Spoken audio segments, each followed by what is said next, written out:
जी नमस्कार दोस्तों, आप देख रहे हैं जनता एक्सपोज। बने रहिएगा हमारे साथ।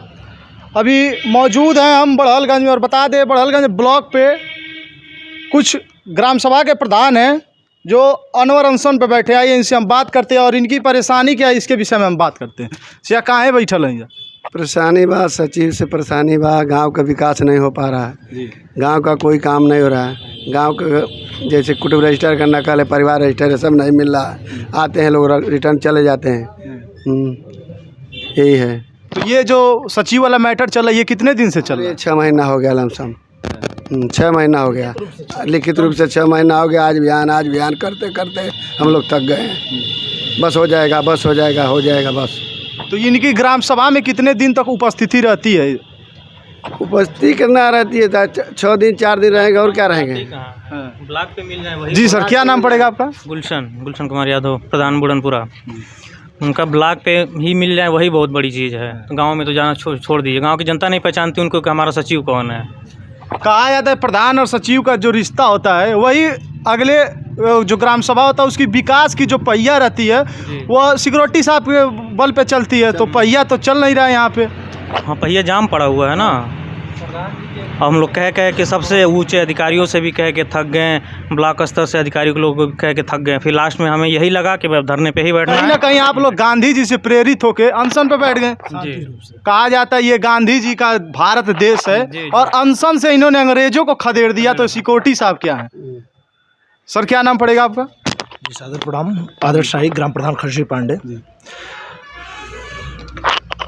ये जो धरने पे बैठे हैं इसकी अगर आपको यहाँ मान के चलिए अगर यहाँ आपका निवारण नहीं होता समस्या का, फिर आगे चलकर आप कौन सा स्टेप उठाएंगे? स्टेप हम लोग जो उठाएंगे शांति रूप में उठाएंगे, क्योंकि हम लोग समाज के लिए काम कर रहे हैं। समाज के लिए किए तो ऐसा कार्य हम लोगों को किया जाएगा कि किसी तरह समाज को तकलीफ ना हो। दूसरा उपाय हमारे पास जिला है। अब भाई डीएम साहब हैं, उनसे बड़ा हमारे लिए लास्ट में सीडीओ साहब से, डीएम साहब या सीडीओ साहब से बात होगी। नहीं कुछ होगा यहाँ पे फिर लखनऊ हम लोग पहुँचेंगे। कहीं ना कहीं सर ये बोले हैं कि हमें उच्च अधिकारी जो थे उनसे बात हुई है, क्या उन्होंने कुछ प्रस्तावना आपको दी है? सर प्रस्तावना तो मिलती जा रही है, आश्वासन मिल रहा है, ऐसी बात नहीं है। मौखिक रूप से छोड़ दीजिए, मेरे पास लिखित तौर पर आश्वासन 6 महीने से आश्वासन है। और भाई प्रधान है, ब्लॉक से संबंध हमारे लिए आजीवन रहेगा। तो हम शुरू से यही 1 महीना हुआ, 2 महीना हुआ, 3 महीना हुआ, 5 महीने हुए, 6 महीने हुए। एक बात कह रहे हैं, एक लिखित रूप से 6 महीने हुआ तो आप खुद सोच लीजिए 6 महीना पीछे भी तो मौखिक रूप से 6 महीने हो जाएंगे। भाई लास्ट उपाय यहाँ तक 6 महीने बाद हम लोग यहाँ बैठे हैं तो 6 महीने लिखित किए हैं। इसके मतलब 6 महीने इसके पीछे जाएंगे तो मौखिक भी हम लोग वही निवेदन किए होंगे तब ना इस स्तर तक आए हैं। तो साल भर तो मेरा वैसे ही चला गया। रही बात हम लोग जो कह रहे हैं, भाई हमारे अधिकारी हैं उनको खुद समझना चाहिए। भाई 5 साल का मौका हम लोग को मिला है। 5 साल से ज़्यादा जिस दिन हम लोग प्रधान हुए माला पहने, माला निकालने की तैयारी 5 साल बाद शुरू हो जाएगा। तो मेरे पास तो 5 ही साल रह गए। 5 साल में 2-2.5 साल वैसे ही ख़त्म हो गए। बच्चे 2.5 साल में सिस्टमेटिक डोंगल, ठीक है, प्रशासनिक चीज़ें, इन सबको मैं नहीं कर पाऊँगा। पहले जो पंचवर्षीय था क्या था कैसे नहीं, वो अलग चीज़ें हैं। प्रशासनिक चीज़ें कभी नेट नहीं चल रहा है, कभी कुछ नहीं चला। चलिए सब कुछ जब बन गया उसके बावजूद भी तो आप मेरे लिए खड़े होइए। हम गांव में विकास करा के क्या करेंगे? सब कुछ ऑनलाइन है, आप खुद ही जान रहे हैं। भाई गांव के लोग तो सिर्फ कार्य योजना देख के कहते इतना करोड़ आ गया, इतना लाख आ गया। भाई मौखिक रूप में क्या आता है? टाइट अनटाइट या नरेगा का क्या स्थिति है? 4 महीने हो गए कच्चे काम का पेमेंट आया हुआ है, 8 महीने हो गए टाइट अनटाइट का पेमेंट आया हुआ है। एक नॉर्मली सी बात बता रहा है। और तो और नरेगा का पेमेंट जो आ रहा है उसमें मैं और सबकी बात छोड़ दीजिए, मैं व्यक्तिगत में अपना बात बता रहा हूँ। 3 फाइलें मेरी काम करके पड़ी हुई हैं, 1.5 साल पुरानी है। काम भी उस समय हो चुका है। काम होने के बावजूद भी सिस्टम नेट चला या कुछ हुआ, किसी तरह होते होते प्रोसेस में बढ़ा।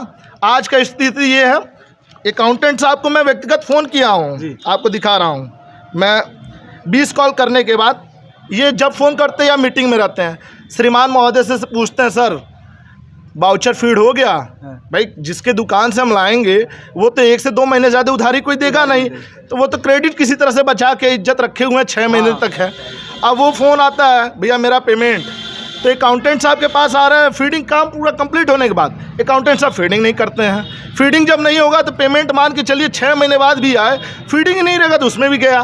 तो 6 महीने मेरे प्रोसेस में गए, 6 महीने फीडिंग में गए और 6 महीने मेरे पेमेंट आने में लग गए। तो 18 महीने, एक काम में मुझे 18 महीने लगेंगे, तो 5 साल में कितना काम कर पाऊंगा वो खुद ही आप सोच लीजिए।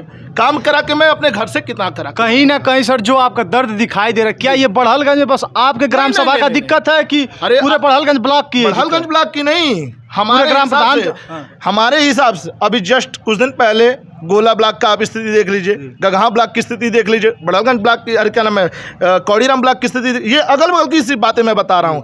बाहरी बात तो छोड़ दीजिए, जो मौखिक स्थिति है और लिखित की बात, मैं किसके पास जाऊं? लिखित मैं इसीलिए रिसीविंग हम लोग रखे हुए हैं, हर चीज़ का रिसीविंग रखे हुए हैं कि किसको किसको हम लोग रिसीव कराए हैं, किसको क्या क्या दिए हैं। और आज संगठन की बात है, हम खुद आज प्रधान जी की बात है, ये कल हमारे ऊपर आएगी, परसों किसी और के ऊपर आएगी। रही बात हम लोग की तो बात हो गई, अब आज इसीलिए मौके पे इनको लेकर आए। चलिए यहाँ प्रधान जी के साथ पब्लिक भी है, इनसे बात करते हैं। बताइए भाई, कितने महीने वो नकल के लिए? अरे हमारा हो गया होगा 3-4 महीने, 3 महीने करीब हो गया होगा। सेक्रेटरी साहब क्या कहते हैं ये भी बता जब आए तब उनके कहते हैं कि वो बाहर वो अपना कोई उनका रहता है लड़का उड़का, बोल देता है कि है नहीं, बोल दो है नहीं साहब, है नहीं। आप फ़ोन उठाते रिसीव नहीं करते हैं। और फिर मान लो कभी कल भेंट हो गया उनसे तो कहते हैं अरे कल आना, परसों आना। अब 1 दिन का काम है, 2 दिन का काम है तो 1 हफ्ते टालेंगे वो, और फिर ऐसे ही करते हैं हमेशा।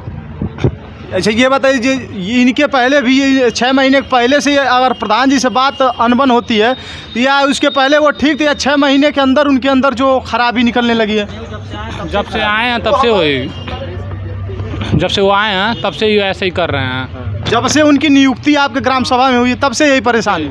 रमेश गुप्ता जी और जो प्रधान के सेक्रेटरी थे वहाँ पर भी यही स्थिति है। इसके पहले 4-5 गांव के कलेक्टर के हिसाब से, इसके पहले जो कलेक्टर थे वहाँ के जो प्रधान थे, इसी दुख में वो झेले। आज वो दुख 2.5 साल के बीच में 1.5 साल वहाँ रहे, फिर साल भर यहाँ आ गए। तो इनका कहने का मतलब वो जहाँ रहते वहाँ दुख ही दुख देते हैं। तो यही निवेदन है कि किसी तरह से हमारे ब्लॉक से उनको भाई दूसरे ब्लॉक में निपटाया जाए या जिले पर अटैच किया जाए, जो भी किया जाए, मगर हमारे ब्लॉक, क्योंकि वो ब्लॉक में रहेंगे। आज ये प्रधान जी हैं, कल को खुदा न खास्ता मेरे ही ग्राम पंचायत में आ जाए तो फिर हम रोने लगेंगे। भाई एक लोग गलत हो सकते हैं, एक प्रधान गलत हो सकता है, 2 प्रधान गलत हो सकता है, पूरे प्रधान नहीं गलत हो सकते हैं। इसके पहले जो प्रधान उनसे भी रिव्यू ले लिया जाए, हम यही कह सकते हैं। मान लीजिए जब वो प्रधान जी का ही कॉल नहीं रिसीव कर रहे हैं, इन लोगों की बात नहीं सुने, तो हम लोग तो आम नागरिक हैं। हम इसीलिए तो हम आपसे पूछे क्या प्रधान जी उसके प्रताड़ित हैं उनसे, या कि आप पब्लिक भी प्रताड़ित है? हर लोग प्रताड़ित हैं, पूरे ग्राम सभा के लोग प्रताड़ित हैं। कितने लोग तो उनको देखे नहीं होंगे, उनको जानते भी नहीं होंगे कि हमारे सचिव कभी ग्राम सभा में घूमे नहीं होंगे आज तक। वो कहीं ना कहीं जो वो ग्राम पंचायत का जो बना रहता है वो वन उसको भी नहीं मिलते हैं। कभी गए हो बता दें, खुद ही बता दें, कभी गए हो पंचायत भवन में, उनको तो रास्ता भी नहीं मालूम होगा पंचायत भवन कहाँ है। जितने भी वीडियो देख रहे होंगे वो शेयर जरूर करिएगा, क्योंकि हर ग्राम सभा पे एक आरोप लगता है प्रधान जी के ऊपर कि प्रधान जी ये नहीं काम कर रहे, नाली नहीं बनवा रहे हैं, खड़ंजा नहीं बनवा रहे हैं। आखिर साहब की जो सिक्योरिटी साहब होते हैं उनकी भी कुछ जिम्मेदारी बनती है कि हमें प्रधान जी की बात बैठकर सुनना चाहिए। और बताया सर, इनका नाम क्या पड़ेगा? राहुल गुप्ता जी से प्रधान जी नहीं बल्कि पूरी पब्लिक उनसे प्रताड़ित है। और हमारे सरकार से निवेदन है, आरोप उन पे जो लग रहा है उसकी बुनियाद जांच कराएं और जो भी जांच में सही या गलत मिलता है उस पर कठोर से कठोर कार्रवाई करें।